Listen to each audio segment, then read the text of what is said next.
सो हाय मदिराक्षी, firstly मैंने congratulations आपके show के लिए। Thank you. और एक नए किरदार के साथ, नए अंदाज के साथ नए शो में आ रही हो, क्या कहना चाहूंगी? एक नेगेटिव किरदार, वो भी आपने फर्स्ट टाइम नेगेटिव किरदार लिया है, if I am not wrong. So क्या कहना चाहूंगी अपने किरदार के बारे में? As an actor I always wanted a change, क्योंकि जब आप एक किरदार टेलीविजन में प्ले कर लेते हो तो लोगों को यही लगता है कि you are very good in certain किरदार। बट मैं चाहती थी कि मैं वेरिएशंस दूं अपने काम में, और obviously as an actor I should work and play different kinds of characters. So when Shaina came to me as like negative lead है, मैं कर पाऊंगी या नहीं कर पाऊंगी, बहुत सारे सवाल थे मेरे दिमाग में. उससे ज़्यादा बड़ा सवाल ये था कि लोग मुझे एक्सेप्ट करेंगे या नहीं, बिकॉज माइथो प्ले करने के बाद, mytho is not like daily soap वाली बहू जो पॉजिटिव से नेगेटिव हो जाएगी तो ज़्यादा फर्क नहीं पड़ेगा. लेकिन जब आप देवी से एक्सट्रीम नेक्स्ट लेवल पर चले जाते हो, एक्सट्रीम नेगेटिव पे पहुंच जाते हो, तो वो थोड़ा सा ना डाइसी हो जाता है इनिशियली थॉट्स में कि क्या होगा, लोग एक्सेप्ट करेंगे नहीं करेंगे. But I been really fortunate कि मुझे मेरी जनताओं ने, मेरी ऑडियंसेस ने इतना पसंद किया. और जब मैंने खून भी किए 2-2, 3-3 वो मुझे बड़ा मज़ा आया ऐसे गोली मारते हुए और खून करते हुए. तो आई फेल रियली फॉर्चुनेट कि मुझे लोगों ने काफ़ी पसंद किया मेरे किरदार में. और now I am looking forward. अब मुझे ही पता चल चुका है कि आई हैव दिस, मेरे लिए ये दरवाज़ा खुला हुआ है कि मुझे आगे की अपॉर्चुनिटीज़ आएंगे, which is not only devis but then other characters also to play. But fiction show में फर्स्ट टाइम ये शो लेने के बावजूद आपने नेगेटिव ही क्यों चूज किया? Why not positive? सी मेरे पास फर्स्ट वर्स की पॉजिटिव ही मैं करती हुई आई हूँ. And like how I said कि एज एन एक्टर मुझे वैराइटीज़ अपने काम में चाहिए और दिखानी भी है कि जब मैं कुछ प्ले करूँ तो मुझे भी मज़ा आए कुछ प्ले करने में. तो मैं चाह रही हूँ कि अभी मैंने नेगेटिव किया, फिर वापस पॉजिटिव, फिर नेगेटिव, तो मुझे भी वेरिएशंस चाहिए, नहीं तो वो मोनोटनी हो जाती है और फिर वो आपको ही मज़ा नहीं आएगा.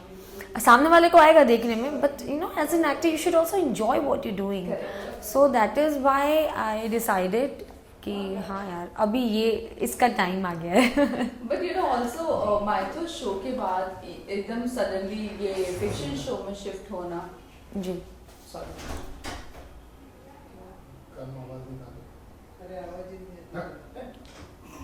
अच्छा डांटा है, काफ़ी अच्छा डांटा है. जो भग बोला है मुझे मज़ा आ गया है सुन के.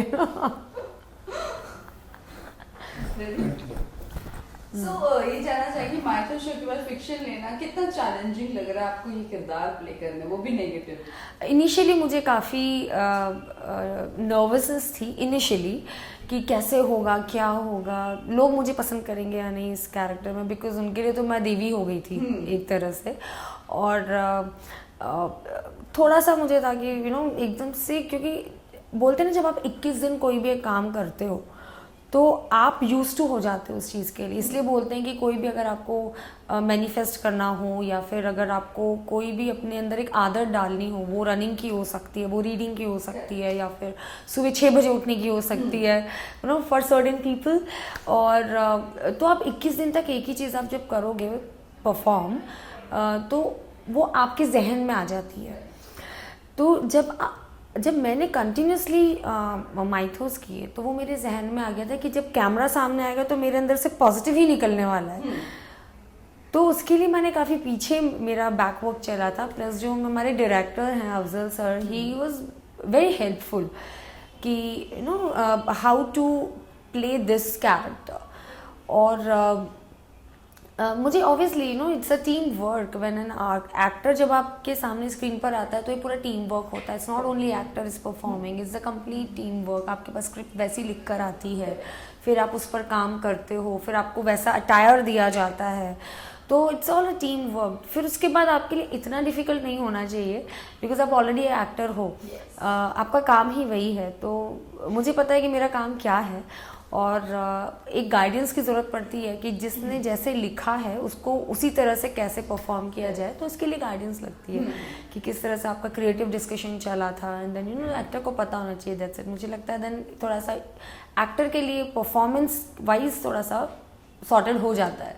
अदरवाइज मेरे माइंड में था कि लोग मुझे एक्सेप्ट करेंगे, बिकॉज काफ़ी एक्सट्रीम टर्न था ये मेरे लिए, और ये मेरे लिए ज़रूरी बहुत था, बिकॉज मुझे एक चेंज चाहिए था अपनी लाइफ में as an actor, like how I said variations. तो जब तक मैं वैरायटी नहीं दूंगी मुझे भी पता नहीं चलेगा कि मेरी रेंज क्या है। So it was for me, I took that call. So Madirakshi ये एक्सपेक्ट कर सकते हैं कि अब आप फिक्शन शो की तरफ आ रही हो माइथो छोड़कर, सो कहीं ना कहीं रियलिटी शोज भी आप करने वाली हो, नहीं करने वाली हो? मैं फर्स्ट क्वेश्चन पे आपको करेक्ट करूंगी, मैं माइथोस नहीं छोड़ा है मैंने। इट इज़ माई वर्क जो मेरे पास में आएगा, और इफ़ आई फील कि यार मुझे करना चाहिए, क्योंकि मुझे जो फेम मिली है, जो मुझे लोगों का प्यार मिला है, वो मुझे माइथो से ही मिला है, तो मैं उसको छोड़ नहीं सकती, वो मेरे दिल से जुड़ा हुआ है। सेकंड, मैं वैराइटीज़ चाहती हूँ अपने काम में, कि अब मैं ये भी कर सकती हूँ, मैं ये भी कर सकती हूँ, मैं ये किरदार भी प्ले कर सकती हूँ, खून भी कर सकती हूँ और लोगों को बचा भी सकती हूँ। So like how we use to watch Amitabh Bachchan की मूवीज़ हो गई या शाहरुख खान की मूवीज़ हो गई, कि वो मारते भी हैं और बचाते भी हैं, हर पिक्चर में उनका अलग अलग कैरेक्टर है, तो ये वेरिएशंस हो गए एक एक्टर की लाइफ में। वैसे ही टीवी में, because it is a family audiences, तो आप कनेक्ट हो जाते हो बहुत जल्दी उनसे।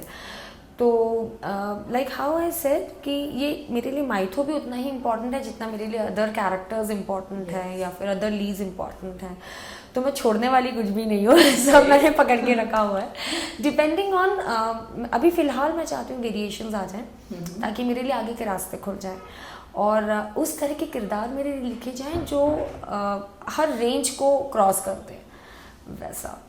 सो रियलिटी शोज के बारे में क्या ख्याल है? मैं चाहती हूँ कि एज मदिराक्षी भी मुझे देखा जाए, so if something is coming to me it's most welcome. So reality shows की अगर बात करें, so which is your favourite one, like खतरों के खिलाड़ी हो, डांस हो, या बिग बॉस हो, व्हाट?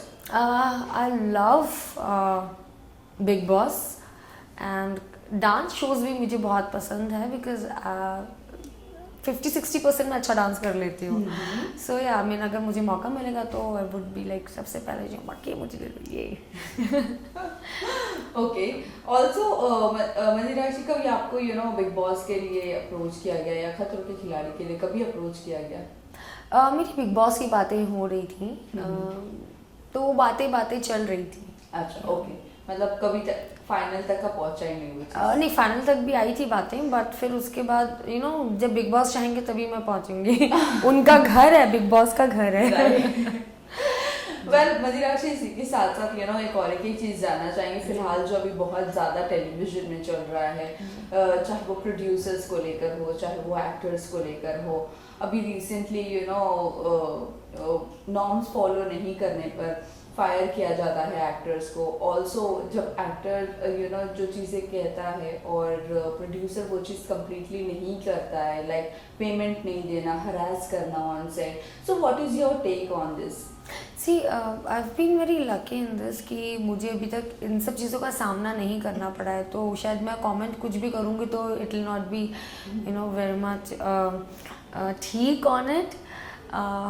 तो बट हाँ, नॉर्म्स जो चेंज किए हुए हैं, हो सकता है कि प्रोड्यूसर्स का वैसा एक्सपीरियंस रहा हो कि उनको ये स्टेप, इतना एक्सट्रीम स्टेप उठाना पड़ा हो, और एक्टर्स के लिए भी एट द सेम टाइम अभी भी काफ़ी सारे केसेस मैंने भी सुने हैं। One of our friend Karishma for Krishna, हाँ, तो उसका भी मैंने पोस्ट देखा, one of our colleague Krishna, उसका पोस्ट देखा, तो I was not feeling very good about it कि उसको 5 महीने की पेमेंट नहीं मिली है, शी इज़ बीन हरैस्ड। तो हरैस के साथ साथ उन्हें मेकअप रूम में भी बंद कर दिया गया था। She was calling her friends कि मुझे हेल्प करना। I heard that then I texted her on Instagram also कि hope you are well. See but then इसके लिए भी करेज चाहिए, ये लिखने के लिए एज एन एक्टर आपको बहुत करेज चाहिए, क्योंकि क्या होता है आपका काम उसके बाद डिपेंड करता है कि आपको फिर आगे प्रोड्यूसर्स काम दें नहीं दें, Yes. या फिर आपका करियर आगे कैसे शेप करेगा। Correct. क्योंकि एक्टर को इतना फूक फूक कर कदम रखना पड़ता है कि आप अगर आपके साथ कुछ हो भी रहा है तो आप बोलोगे नहीं। जहाँ पर आपने बोला तो शायद हो सकता है कि आगे का करियर आपका काफ़ी डाइसी हो जाए। तो अगर उसने कुछ लिखा है ऐसा, या वो अगर ऊपर ये बोलते हुए आई है, तो कुछ बात हो सकती है।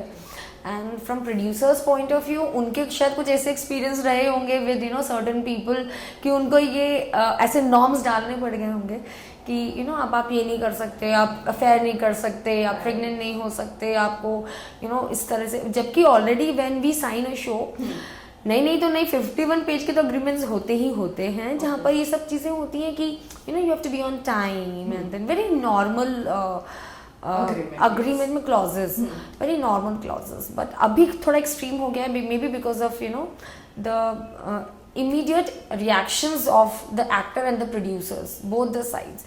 और कभी कभी सेट पर ये भी होता है, प्रोड्यूसर्स को पता ही नहीं होता है, लाइक जो अभी चल रहा था कृष्णा का, प्रोड्यूसर्स को पता भी नहीं होता क्योंकि ये it is between EP and the actor. हम प्रोड्यूसर्स से डे टू डे बेसिस पर डील नहीं करते हैं।